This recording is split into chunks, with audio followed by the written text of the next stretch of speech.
que es una serie de cerámicas a la derecha, y aquí, ¿vale? Instrumentos para la agricultura, en este caso, ¿vale? Para la espiga, para el trigo. Aquí una piedra, ¿vale? Para donde poder ir aplastando y aplanando las semillas. La fabricación, por ejemplo, de una cerámica, empiezan ya también a tenerse en cuenta el arte, a decorarse, lo cual veremos ya más adelante con Grecia, con Roma, también con los pueblos prerromanos, los fenicios, los cartagineses, como ya existe un arte muy elaborado y muy rico. Aquí tenéis, ¿vale? La cocina. No había evidentemente vitrocerámica, inducción, pero oye, la cocina de la época también era bastante sofisticada. De hecho, consiguió su objetivo, que era, pues, evidentemente, calentar la comida, ¿no? Un telar, ¿vale? Y más instrumentos, ¿o no?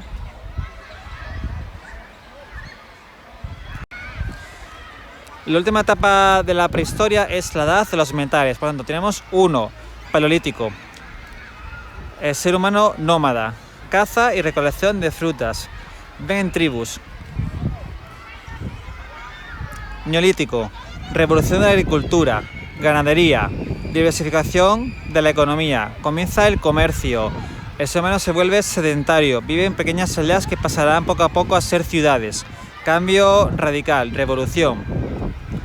Y por último, la edad de los metales, que ya es cuando se descubre la escritura, paso también esencial porque nosotros conocemos en la actualidad todo lo que ha ocurrido en el paleolítico y neolítico, no porque hubiese nada escrito, que no lo había, no había libros, no había fuentes escritas, había un pergamino, no había ningún texto. Lo sabemos por qué, ¿vale? Por los yacimientos arqueológicos, por cuevas, poblados que se han ido descubriendo. Ahora sí, vamos a empezar ya a tener ya varios testimonios escritos. La edad de los metales también se llama así, bueno, pues la edad del bronce, cobre, bronce y hierro. Diferentes épocas, el predominio de uno u otro tipo de metal. Va a haber también, pues, una sofisticación de la tecnología que evidentemente tendrá una repercusión en la economía, ¿no?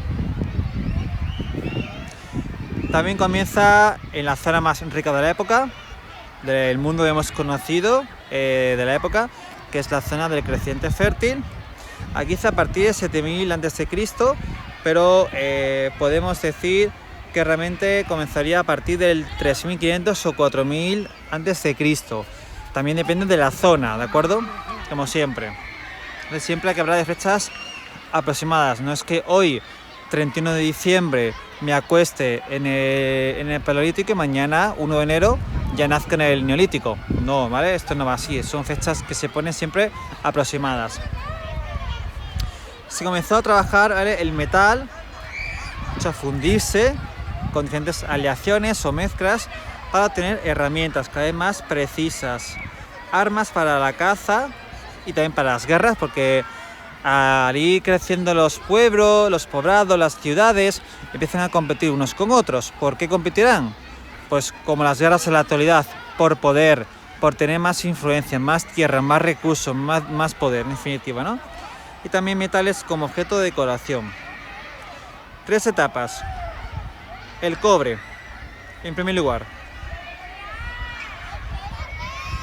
utilizado ya después para llegar al bronce, que es la aleación, la mezcla de cobre y estaño, que es más resistente. Y por último, el hierro, que reemplazó al bronce. Tanto cobre, bronce y hierro. Pregunta de examen, ¿eh? ¿Para qué se usa? Lo hemos comentado anteriormente. Por ejemplo, herramientas, el arado, ¿no? Para la época de la recolección, ¿o no? Para la agricultura. Joyería. Aquí ya es como, pues, en la actualidad. Hoy, pues, usamos diferentes elementos de decoración para adornar nuestro cuerpo, como pendientes, piercing, collares, brazaletes, gargantillas, collares, etcétera. En la época era igual. Armas. Pues hoy en día también, eso también es igual. También los soldados usan cascos, ¿no? Para protegerse la cabeza. Vale, ya espadas y lanzas no son tan habituales en los países occidentales, pues ya hay pistolas y otras armas, pero hasta hace bien poco se siguen utilizando, ¿no? Espadas y lanzas. Y aún se usan en otros países del mundo. Claro, al principio la técnica era muy rudimentaria, era muy primitiva, y es que al final era utilizando un martillo, ¿no? Aplastando, golpeando la pieza hasta conseguir la forma. Claro, luego ya al calentar el metal, ya consigue una forma más uniforme, ¿no? Más homogénea. Lo moldeaban utilizando una urna, un molde, ¿no?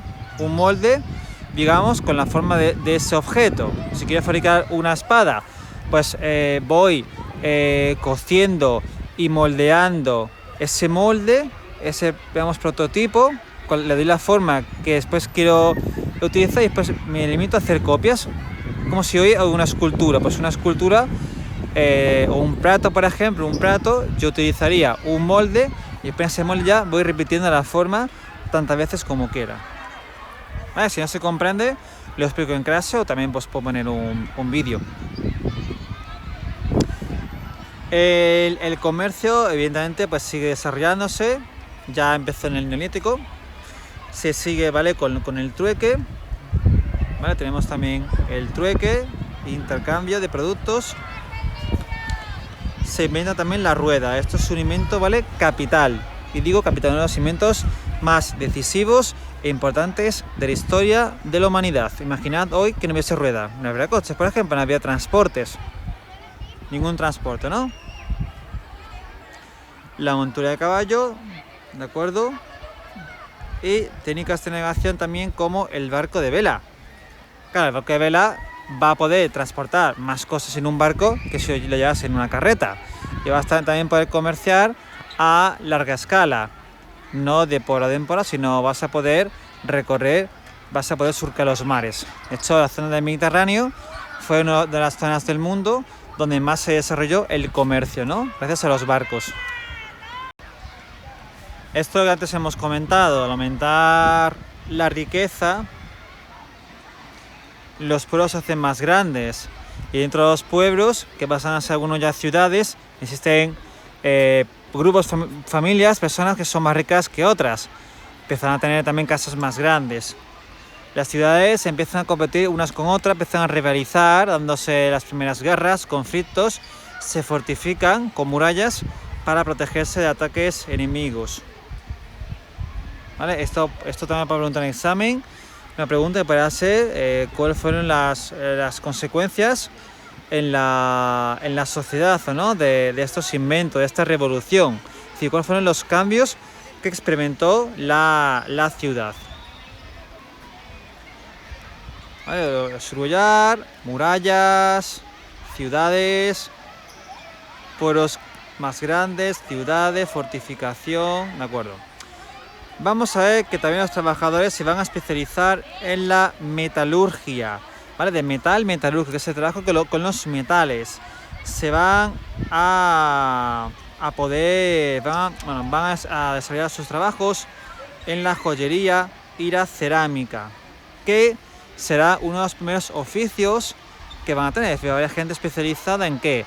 En fundir y fabricar armas, ¿vale? Por ejemplo, un herrero, un maestro herrero.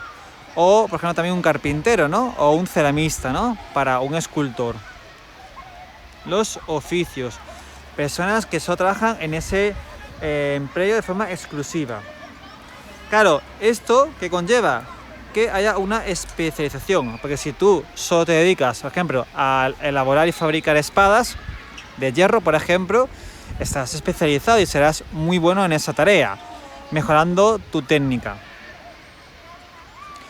Tanto esto es también otro camino que nos lleva, que conduce a ¿qué? A la división de clases sociales, a la separación entre diferentes grupos sociales, unas más ricas que otras.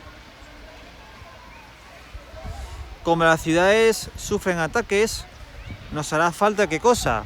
una defensa, ¿no? Aparte de las murallas, que sea necesario.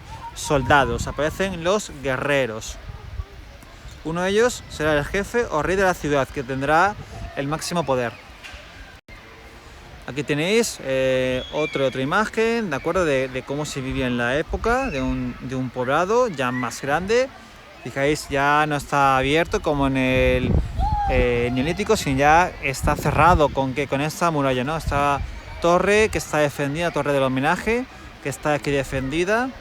Y dentro, ¿vale? Para los diferentes oficios, ¿no? Un forjador, por ejemplo, una persona que, bueno, sí, mejor alguien que funde, agricultores por supuesto, ganaderos.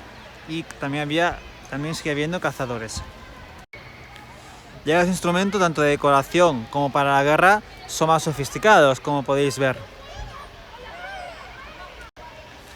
Esto ya es una ciudad como hoy día se podría entender, ¿vale? Más o menos, quitando mejor las murallas. Hay muchas ciudades que visitamos aún conservan parte de las murallas. Por ejemplo, Málaga tiene aún parte de su muralla, ¿vale? Medieval, no tan antigua, no de esta época. Bueno, porque la ciudad no se ubicaba donde está ahora emplazada, pero la ciudad ya tenían sus primeras murallas. Aquí algo de arte que se ha conservado, el típico arado tradicional y la concepción de la espiritualidad, ¿no?